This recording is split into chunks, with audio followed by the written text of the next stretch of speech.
오늘 여호수아 24장 말씀을 통해서 말씀을 깨닫는 지혜와 응답받는 기도의 은총이 우리가 넘치게 될 줄로 믿습니다. 이제 여호수아 드디어 마지막 장입니다. 어제부터 시작된 여호수아의 마지막 유언입니다. 그런데 이 유언은 개인적인 유언이라기보다는 이스라엘 백성의 언약을 갱신하는 것입니다. 언약의 갱신이라고 하는 것은 하나님께서 내가 너희 하나님 되고 너희는 내 백성 되자라고 하신 하나님을 자신을 기업으로 내어주시는 하나님의 사랑을 다시 한번 확인하는 것입니다. 그리고 그 사랑의 하나님을 우리가 변치 않고 섬기겠노라고 하는 이스라엘 백성의 마음을 다시 한번 다짐하는 것입니다. 그 언약의 갱신에 있어서 가장 중요한 역사적인 장소가 있는데 바로 세겜입니다. 세겜. 오늘 1절 보시면 여호수아가 이스라엘 모든 지파를 세겜에 모으고 그랬어요. 세겜에 한번 표시해 보세요. 세겜이 어디길래 왜 하필 여호수아는 이스라엘 모든 지파를 세겜으로 불렀을까요? 자신의 몸은 이미 110세예요. 너무 늙어서 더 이상 힘이 없어요. 그러니까 딥나세라에 있는 자기의 고향으로 자기의 성읍으로 사람들을 불러도 되고, 아니면 어제 23장에서처럼 많은 학자가 연구했듯이 아마도 실로에서 모였을 것이다. 23장에서는 실로라고 하는 위치는 성막이 있는 곳이라고 그랬죠. 성막이 있는 곳이니까 하나님 앞에 예배하는 장소, 하나님 앞에서 우리의 신실함을 드려 그분께 제사하는 실로에서 모였을 것이다. 그런데 24장은 세겜이라고 위치를 밝혀주고 있습니다. 왜 세겜이냐 하는 거예요. 거기서 모아서 뭘 했는데요. 세겜에 모으고 이스라엘 장로들과 그들의 수종들과 재판장들과 관리들을 부르매 그들이 하나님 앞에 나와 선지라. 모든 리더들을 다 모았다는 거예요. 온 이스라엘 민족의 모든 리더를 다 불렀어요. 다 모았어요. 그렇다면 세겜이 어디길래, 세겜이 왜 언약의 갱신의 상징이 되었는가 하는 것이죠. 한번 볼까요? 이 세겜에 가장 먼저 단을 쌓았던 인물이 있는데 그 인물을 보면 이제 우리가 이 언약의 갱신이 왜 의미가 있는지 알 수 있게 됩니다. 창세기 12장 가보겠습니다. 창세기 12장 5절. 창세기 12장은 아브라함이 하나님께 처음으로 부름받는 장입니다. 창세기 12장 5절.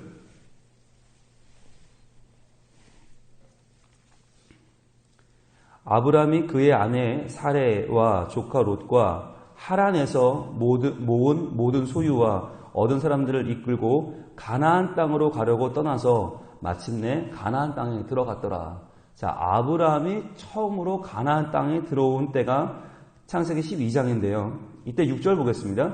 아브라함이 그 땅을 지나 세겜 땅 모래 상수리 나무에 이르니 그때 가나안 사람이 그 땅에 거주하였더라.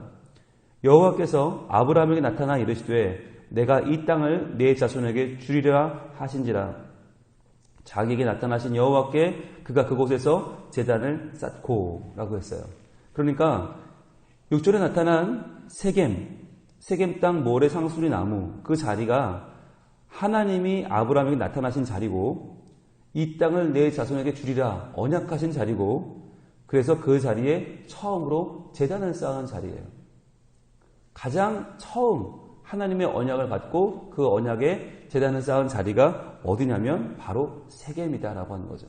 가나안 땅에 들어와서 처음으로 하나님의 언약을 갱신한 자리, 하나님의 언약을 다시 한번 그 마음에 품고 이제 그 언약을 향해 나아간 자리가 세겜이었다라고 하는 것이에요.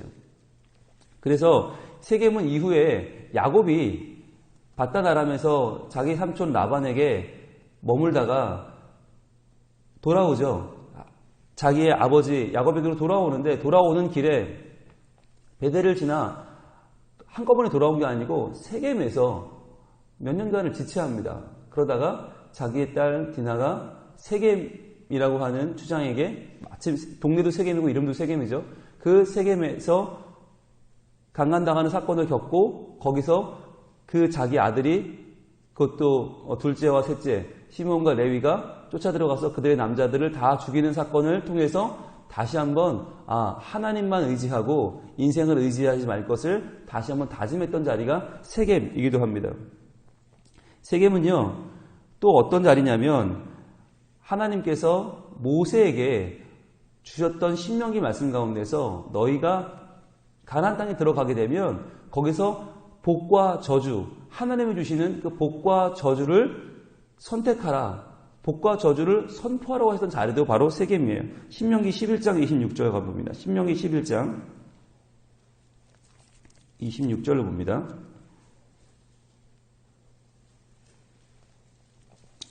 신명기 11장 26절. 내가 오늘 복과 저주를 너희 앞에 두나니. 자, 복과 저주. 너희 앞에 둔다는 말은 선택하라는 말이죠.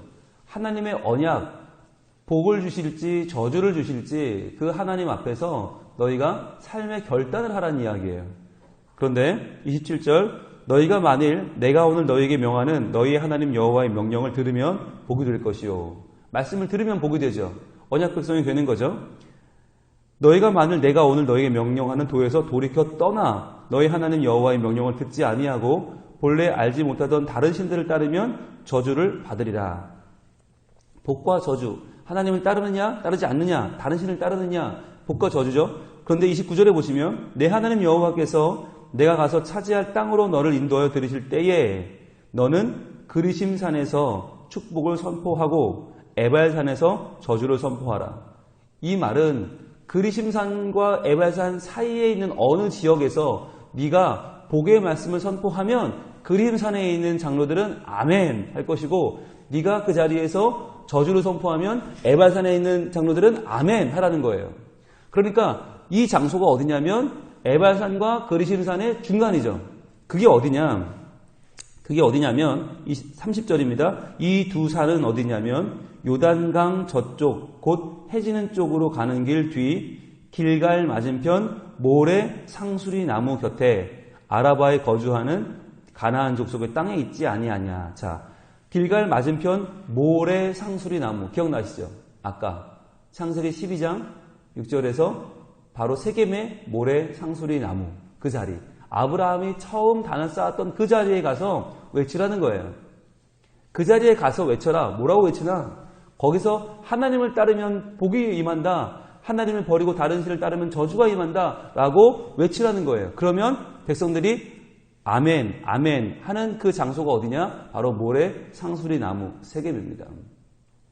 돌아옵니다. 그래서 세겜은 어떤 자리냐? 바로 하나님을 따르면 복이요, 하나님을 버리고 다른 신을 따르면 저주가 임할 것이다 라고 다시 한번 그동안 언약을 갱신해왔던 자리가 세겜이에요. 그러니까 세겜이란 말이 나오면 여러분 떠올리셔야 돼요. 아, 언약의 갱신. 아, 다시 한번 하나님을 따르고 하나님을 의지하여 복받는 백성이 될 것을 다짐하는 역사적인 자리가 세겜인 거예요. 그 세겜을 여러분 기억하시면 됩니다. 그래서 우리도 말하면 서대문, 그럼 서대문이 형무소가 떠오르잖아요. 그러면서 일제의 강압적인 공포정치의 시대에 대항했던 사람들의 이야기가 떠오르는 것처럼 어느 지역이 떠오르면 그 지역에 따라서 우리가 많은 역사적 일들과 인물들을 떠올릴 수 있는데, 그때 세겜이라고 하는 지역은 언약의 갱신이다라고 하는 것입니다. 그런데 이 언약의 갱신을 위해서 지금 여호수아는 이스라엘의 역사를 쭉 읊어 내려가고 있어요. 2절에 보시면 여호수아가 모든 백성에게 이르되 이스라엘의 하나님 여호와께서 이같이 말씀하시기를 옛적에 너희 조상들 곧 아브라함의 아버지 나홀의 아버지 데라가 강 저쪽에 거주하며 다른 신들을 섬겼으나 그랬어요. 그의 아버지 아브라함의 아버지 데라가 먼저 나오죠. 데라 동그라미 해보시고요. 데라는 강 저쪽에서, 메소포타미아 강 저쪽에서 살 때 다른 신을 섬겼다. 기록에 의하면 데라는 드라빔을 만드는 사람이었다고 하죠. 우상을 만드는 사람이었다. 그러니까 이 당시에 섬겼던 다른 신은 드라빔, 우상이죠. 그랬는데 3절에 보면 아브라함이 또 나오고요. 아브라함, 3절 후반부에 보면 이삭이 나오고요.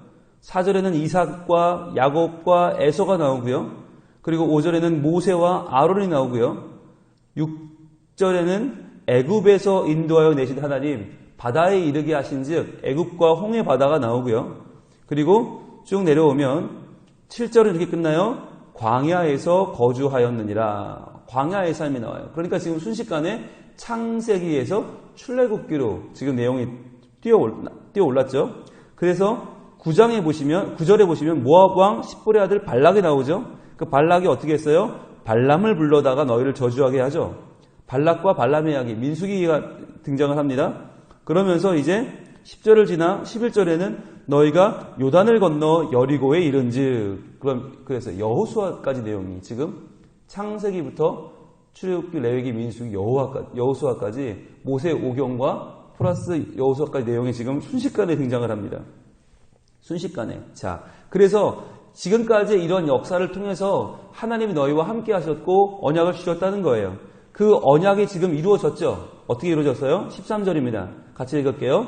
내가 또 너희가 수고하지 아니한 땅과 너희가 건설하지 아니한 성읍들을 너희에게 주었더니 너희가 그 가운데 거주하며 너희는 또 너희가 심지 아니한 포도원과 감람원의 열매를 먹는다 하셨느니라. 이게 지금 언약이 이루어진 거예요. 수고하지 아니한 땅을 얻었어요. 건설하지 아니한 성읍들을 살게 되었다. 이 말은 하나님이 이미 그들을 위해서 가나안 땅에 그들을 위한 성읍을 짓고 그들이 소유할 땅을 준비해 주셨고 그들이 심지 아니한 포도원과 감람원의 열매를 먹는다. 즉 그들이 먹을 포도와 감람나무를 하나님이 이미 그 땅에 심어 주셨다는 것입니다. 하나님이 이미 그들을 위한 모든 살아갈 수 있는 모든 배경을 이미 그 땅에 준비해 주셨다는 것이죠. 그러니까 하나님은 땅만 덜렁 주신 분이 아니라 그 땅에 살 성읍도 만들어 주셨고 먹을 포도나무와 감람나무까지 다 준비해 주셨다. 그 하나님이 너희의 하나님이시다라고 지금 말하고 있는 것입니다.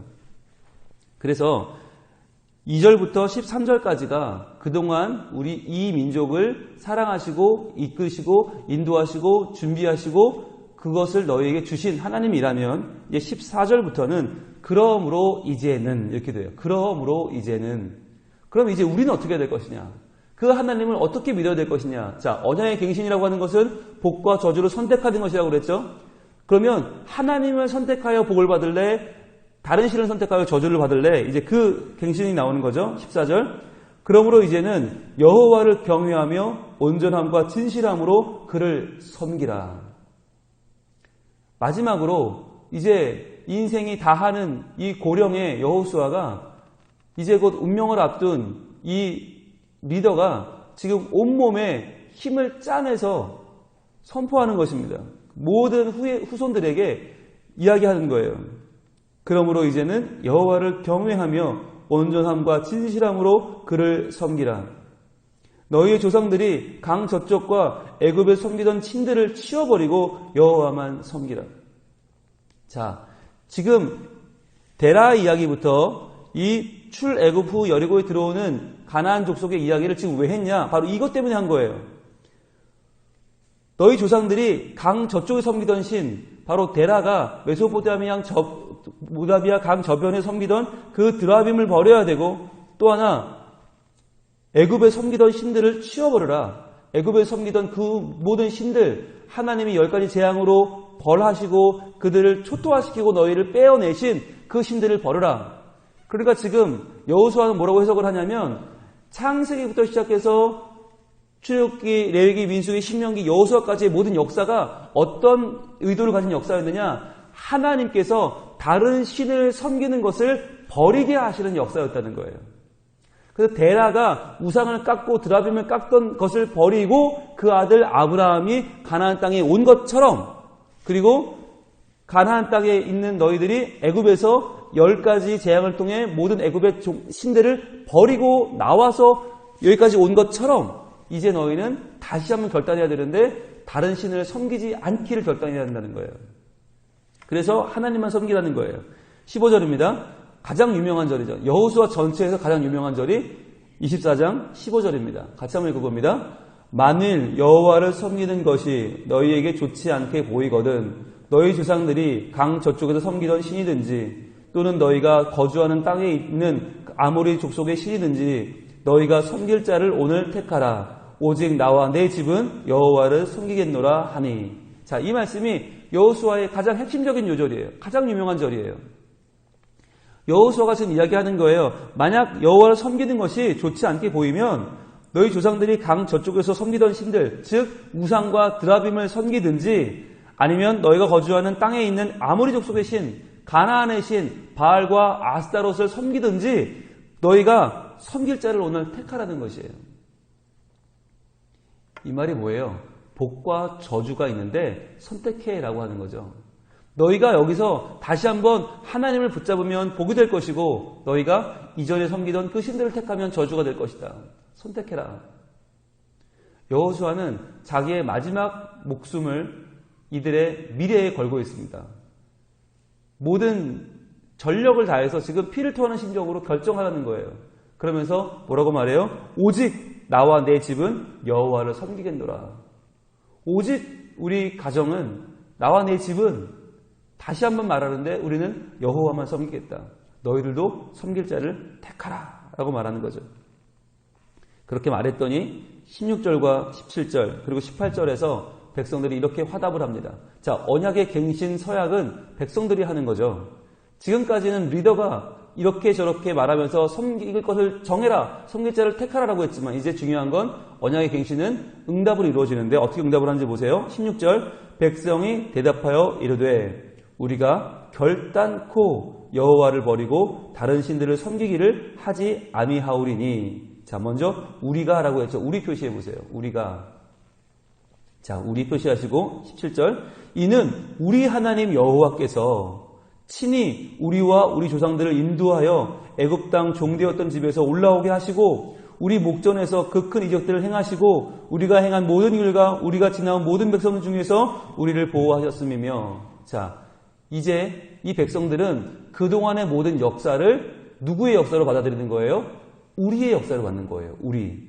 지금까지는 너희 조상들, 너희 지나온 사람들, 이스라엘 백성들이었는데 이제는 그 모든 것을 우리를 향하신 하나님의 뜻으로 받아들이는 거예요. 그래서 표시해 보세요. 17절에 보시면 이는 우리 하나님 여호와께서, 우리 나오죠? 친히 우리와 우리 조상들을, 또 나오죠? 우리와 우리 조상들 인도하여는 애굽 땅 종되었던 집에서 올라오게 하시고 우리 목전에서, 우리 또 나오죠? 우리 그 큰 이적들을 행하시고 우리가 행한 모든 길과 우리, 그 다음에 우리가 지나온 모든 백성들, 우리를 보호하셨음이며. 계속 우리. 언약의 갱신이란 뭐냐? 그동안은 우리 조상의 하나님이었던 그 하나님을 우리 하나님으로 받아들이는 거예요. 우리 하나님. 그래서 어제 23장에서만 해도 하나님을 뭐라고 불렀어요? 여호수아가? 돌아볼까요? 23장 3절에서 23장 3절 하나님 뭐라고 불렀어요? 너희의 하나님 여호와께서라고 불렀어요. 너희의 하나님 여호와께서 7번에 걸쳐서 3장에서 5장에서 계속해서 지금 8절에서 그리고 10절에서 11절 다 표시되어 있죠. 너희의 하나님 여호와라고 간곡히 말했던 그 하나님을 지금 이스라엘 백성이 누구의 하나님을 받고 있어요? 우리 하나님으로 받고 있다는 것이죠. 그래서 17절에 우리 하나님 여호와께서라고 하는 말은 굉장히 중요한 말이죠. 이제는 그 하나님은 우리 하나님 여호와이십니다 라고 응답을 하는 거예요. 그러면서 18절은 그들의 마음에 결정한 말을 고백하는 것이죠.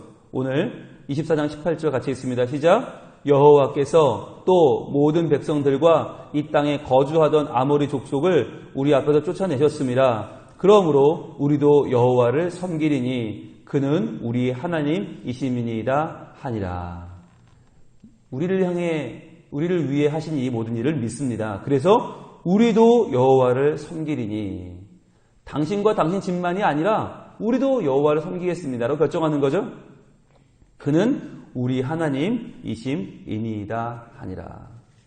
우리 하나님이에요. 표시해 보세요. 우리 하나님. 그는 우리 하나님이시다.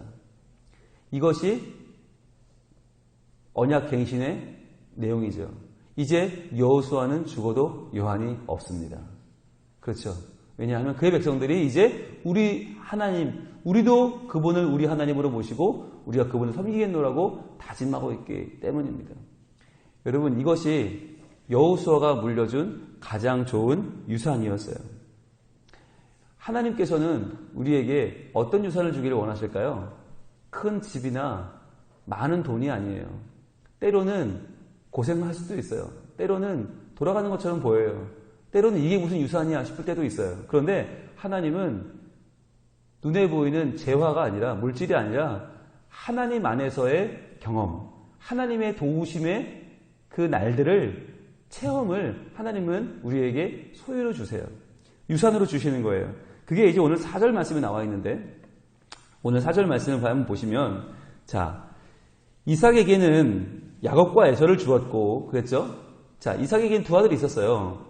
야곱과 에서. 그런데 누가 봐도 하나님이 더 사랑한 아들은 누구예요? 야곱이죠. 에서가 아니에요. 그런데 보세요. 에서에게는 세일산을 소유로 주었으나, 그랬어요. 에서에게는 눈에 보이는 땅을 줬어요. 세일산이라고 하는 땅을 기업으로 줬어요. 그런데 야곱에게 뭘 줬어요? 야곱과 그의 자손들은 애굽으로 내려갔으므로. 자, 야곱에게는 준 게 없어요. 에서에게는 세일산이라는 눈에 보이는 재산을 줬는데 야곱은 오히려 애굽으로 내려가서 죽을 고생을 다하고 400년간 고생하고 거기서 종이 되어서 살죠. 우리가 보면 이게 무슨 유산이야 싶은 거예요.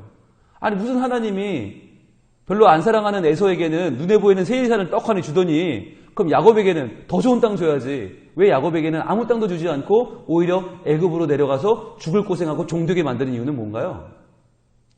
세일산을 얻는 것보다 훨씬 더 중요한 게 뭐예요? 출애굽이에요.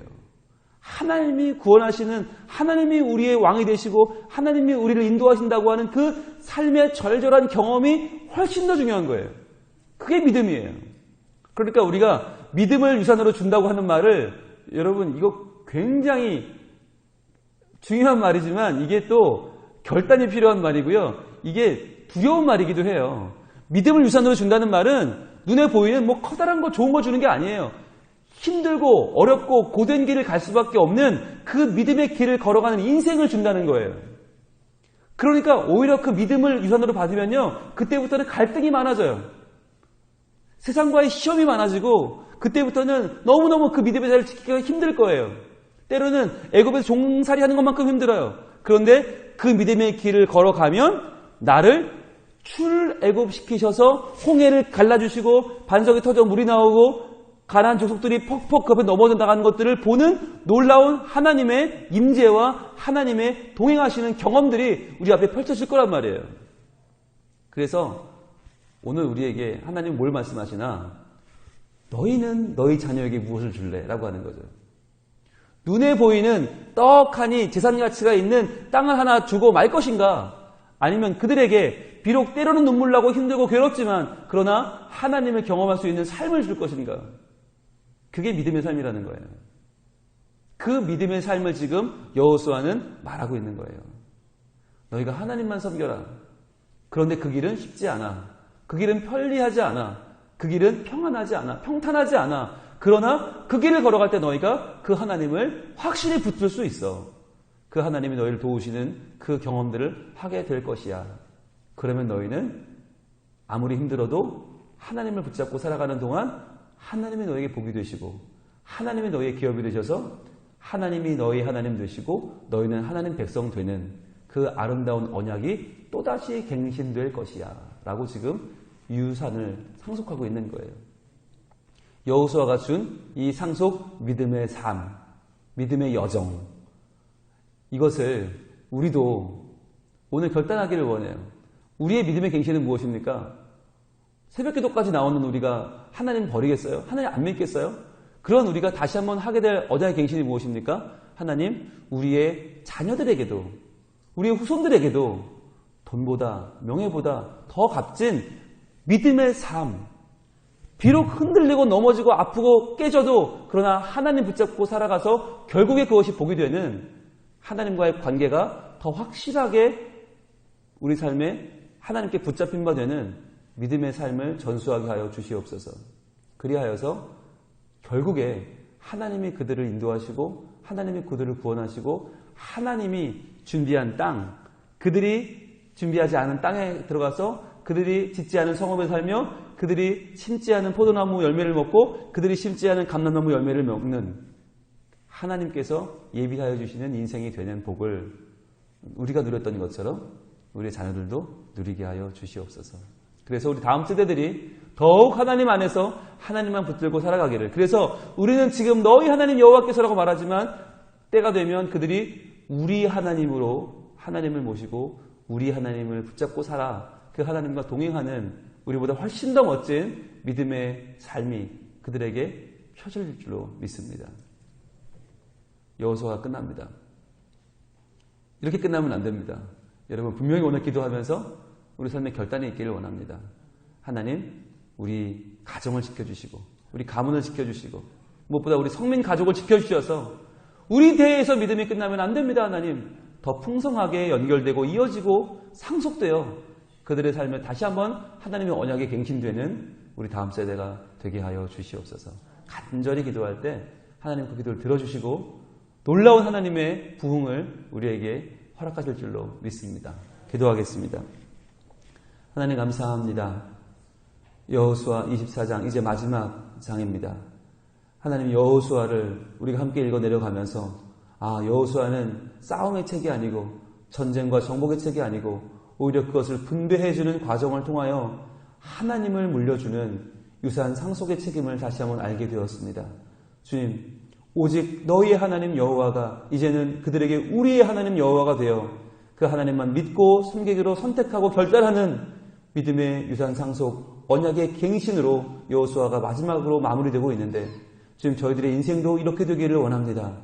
우리만 믿고 우리만 은혜 받고 우리만 구원받고 끝나는 인생이 아니라 우리 다음 세대들이 더욱더 하나님을 붙잡고 믿음의 삶을 유산으로 상속받아 하나님과 동행하는 인생길을 그들의 삶을 하나님과 함께 살아내는 복된 자녀들이 다 되게 하여 주시옵소서. 또한 그러한 변화와 그러한 인생의 새로운 결단이 우리 다음 세대들에게 모두 있어서 우리 성민교회가 날이 갈수록 더욱더 하나님을 잘 믿는 교회, 하나님을 더 잘 섬기는 신앙의 공동체가 될 수 있도록 붙잡아 주시옵소서. 그래야 이 시대의 희망이 되게 하시고 하나님을 기쁘시게 하고 이웃과 행복을 나누며 복음의 삶을 살아가는 우리의 가정, 우리 교회 되게 하여 주시옵소서. 늘 우리와 함께 하시는 주님을 찬양하오며 예수님 이름으로 기도합니다. 아멘.